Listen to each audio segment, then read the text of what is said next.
Con Valeria Moyle, directora del Instituto Mexicano para la Competitividad del INBI. Como siempre, un gusto, Valeria. Y a ver, déjame de entrada preguntarte, el endeudamiento siempre duele y podría entenderse que es para que camine la maquinaria, pero ¿cómo entenderlo con cierre de administración, elecciones, campañas? ¿Cómo lo ves? Hola, muy buenas noches. Pues mira, yo creo que es uno de los temas más delicados en esta ley de ingresos que se aprobó por la Cámara de Diputados esta madrugada. Sí me parece importante dejar muy claro que este 1.9 billones de pesos de endeudamiento neto, pues sí es una cifra que no habíamos visto en muchos años. Sí va a llevar a la economía a tener un déficit público de 5.4% del PIB. Sí me parece que es una cifra de endeudamiento irresponsable para ser el último año de cualquier administración de la que se tratara, y además que va enfocado y va encaminado básicamente a gasto corriente, pues de una forma que contraviene lo que está establecido en la Constitución, que establece que estos niveles de endeudamiento tendrían que ser para inversión productiva, lo cual no es el caso justo en lo aprobado hoy, ¿no? Sí, no es para ese gasto. Además, y déjame, leía por ahí que quedaría para la deuda de los mexicanos alrededor de 126,000, casi 127,000 pesos de deuda para cada mexicano. Pues sí, eso es nada más dividiendo el monto total de deuda entre el número de mexicanos, pero lo principal, a mí lo que me parece más relevante de esta deuda es el momento y la razón, ¿no? O sea, nos estamos endeudando en un momento en el que la economía mexicana está creciendo, o sea, no deberíamos de endeudarnos, no es necesario, es de alguna manera procíclico hacer esta medida, no tiene demasiado sentido económico hacerlo.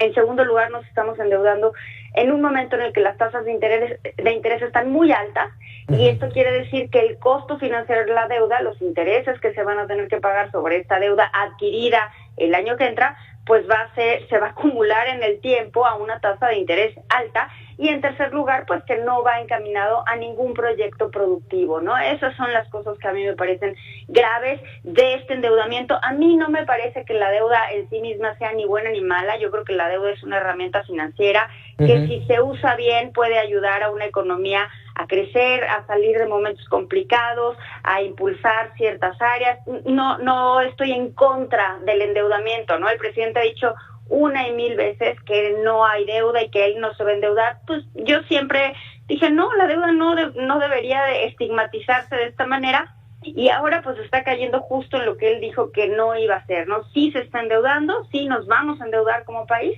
y pues sobre todo nos vamos a endeudar para gasto corriente. Eso es lo que me parece peor de todo, ¿no? ¿Va a apretar a tu consideración a la próxima administración? Es que déjate que a mi consideración, así de sencillo, las cifras están ahí, ¿no? Claro que va a complicar la situación para la próxima administración, sea la que sea, sobre todo en un momento en el que no se ve un incremento importante en la recaudación, va a subir el costo financiero de la deuda. Por supuesto que vamos en un momento donde el costo, la presión de las pensiones no va a hacer más que crecer, pues porque somos una sociedad que poco a poco está envejeciendo y el costo de las pensiones cada vez se come un pedazo mayor del presupuesto, y por supuesto que le estamos poniendo más presión a las finanzas públicas de este país.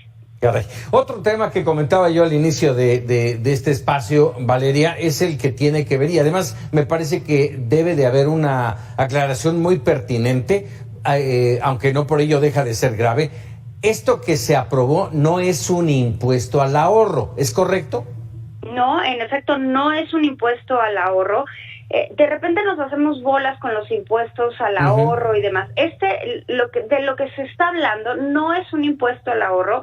El impuesto que existe es el ISR, que es el impuesto sobre la renta, donde se acumulan las rentas o los ingresos, para hablar en términos más sencillos, que todas las personas tenemos. Entonces uno puede tener ingresos por tu trabajo en forma de salarios, honorarios, puedes tener ingresos en forma, no sé, de rentas de un departamento, de un bien raíz, pero también puedes tener ingresos por rendimientos de productos financieros. Lo que cambia es la tasa de retención, la tasa de impuestos sobre la renta que aplica para todos los ingresos que uno tiene de forma acumulada. Esa no cambia. Lo que sí va a cambiar es la tasa de retención. ¿Qué es esto? Cuando uno trabaja de forma asalariada, el patrón, por ejemplo, lo uso como ejemplo, va reteniéndote un pedazo del impuesto que tú tienes que pagar. Entonces, el patrón está obligado a hacerte una retención y cuando llega el momento de hacer tu declaración, tú dices, a ver, yo tenía que pagar 100, el patrón ya me retuvo 70, entonces me quedan por pagar 30, ¿no? Lo que cambia en este momento es lo que las instituciones financieras te van a retener como una fracción de los ingresos que hayas tenido como un rendimiento de un producto financiero. Hoy por hoy te retenían el 0.15% y a partir del año que entra, si esto se aprueba finalmente en la Cámara de Senadores, te retendrán el 0.50%. No cambia el impuesto, cambia la tasa de retención, que es distinto. Ok, ahí está ese punto. Otro tema, porque el tiempo se nos va encima, Valeria, y no quiero desaprovechar siempre la oportunidad de platicar contigo. En esta aprobación de la madrugada también se habla de reducir la carga fiscal de Pemex. ¿Qué significa? Así es. ¿Cómo entenderlo? Eso sí me parece uno de los temas más delicados. Mira, normalmente la forma en la que el país se hace de los ingresos petroleros es Pemex extrae el petróleo, lo vende y la Secretaría de Hacienda le cobra un impuesto que a principios de esta administración era de 66%. Ese impuesto, como tiene un tratamiento fiscal distinto, se llama derecho de utilidad compartida. Esa tasa ha ido disminuyendo con el paso de los años de esta administración y estaba en 40%. Hubo un cambio de último momento, porque esto no estaba planteado en la iniciativa de ley de ingresos, de bajar de este 40 a un 30%. Si tú eres una empresa normal, una empresa cualquiera, y te bajan la tasa impositiva, pues te da mucho gusto. A Pemex también le va a dar mucho gusto. A quien no le va a dar mucho gusto es a la Hacienda Pública, que va a dejar de recibir por esta medida alrededor de 25,000 millones de pesos en ingresos, lo cual pues va a apretar todavía más las finanzas públicas por un ingreso que ya no se va a tener.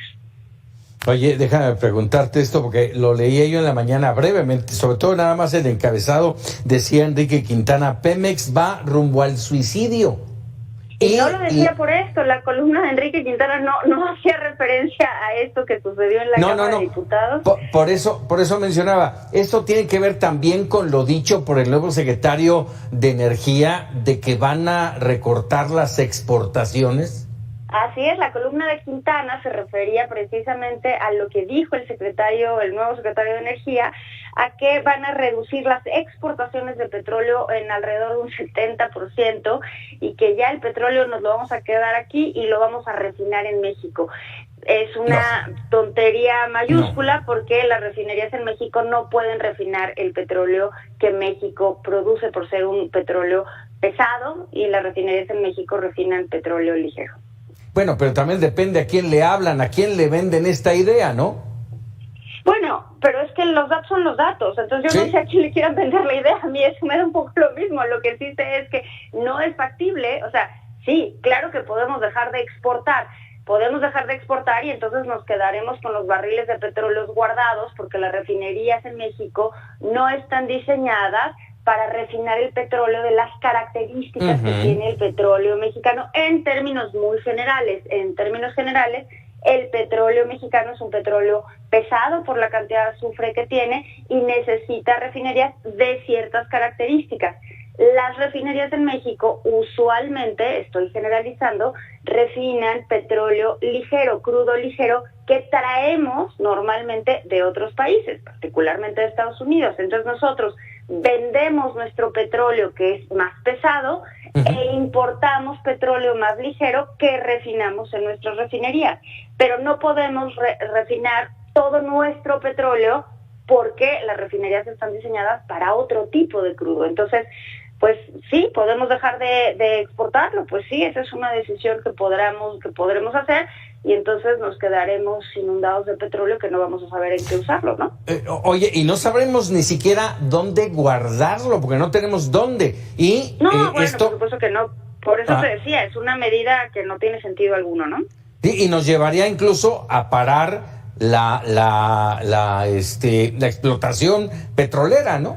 a dejar de estas producir. cosas que no creo que lleguen a concretarse, ¿no? A lo mejor se empieza a exportar menos, a lo mejor se hacen algunos ajustes, pero dejar de exportar el 70%, pues de verdad no tiene ningún sentido, porque además el área de Pemex donde más pérdidas hay es precisamente en refinación. Entonces, vamos a suponer que sí lo pudiéramos refinar, que repito, no podemos, pero si lo pudiéramos refinar, perderíamos mucho dinero. Entonces, los ingresos que hoy se tienen, pues ya tampoco se tendrían, ¿no? No solo no tendríamos esos ingresos, tendríamos pérdidas por la refinación. Caray, qué panorama. Valeria Moy, te agradezco como siempre estos minutos para Mega Noticias. Nada que agradecer, encantada. Muy buenas noches.